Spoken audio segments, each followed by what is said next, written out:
ออกมาทำอะไรกันหน้าบ้านน่ะอ่ะไว้มาหมดเลย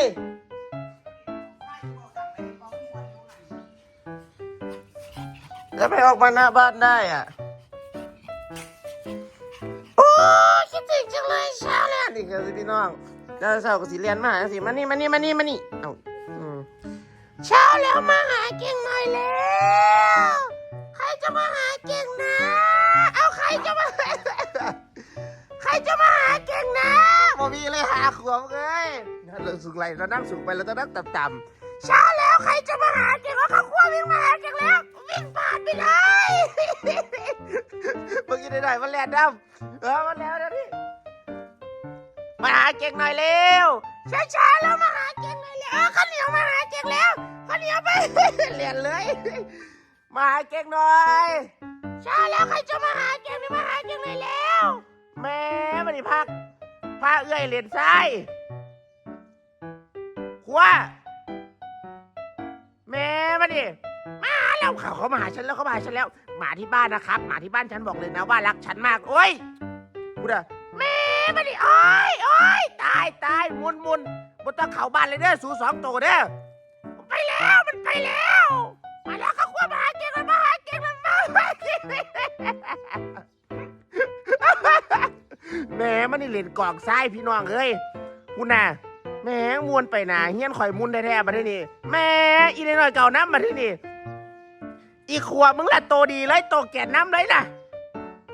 แม่มาที่นี่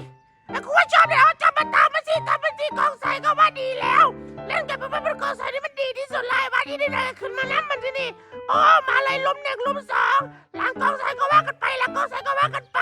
นี่ยายสามาเลยยายสามาอ๋อดีแม่มาดิว่ามีผู้ใดมาหาผมเลยปะเล่นกองทรายทุกวันมันก็ดีเหมือนกันนะรู้สึกว่าชีวิตมันบันเทิงแล้วอ๋อมาหาเก่งไว้รอด้วยขาสั่นๆกันแล้วเขาดีดอกรอด้วยครับรอด้วยครับมีจัดมาหาเก่งหน่อยเลยเอาเป็นอย่างเศร้าดิคือว่ามีผู้ใดมาหาเลยว่ามาแล้วข้าเจ้ามาหาเก่งหน่อยแล้วข้าเจ้านี่แหละข้าเจ้ารักเก่งที่สุดที่ไม่เก่งรู้เดี๋ยวข้าเจ้าจะแวะฉี่แล้วข้าเจ้าจะเดินมาหาเก่งใช่ไหมเนี่ยเห็นไหมข้าเจ้าแวะฉี่เสร็จปุ๊บข้าเจ้าก็จะเดินมาหาฉี่ปุ๊บเดินมาเปิดกล้องว้าลูกอีห่ามึงกูว่าให้สู้กินข้าวที่บ้านแล้วเขาสวยเป็นหมาที่ดีแต่ว่าเขาต้องเอื่นนะเขาสวยจะน้อยใจเพราะตอนแรกเขาไม่ได้เอื่นเขาสวยมาแต่แรกไงเขาสวยมาหาเก่งเลยแล้วเขาสวยเก่งรู้ว่าสวยรักเก่งมากเลยตัวแรกของบ้านฉันเลยเ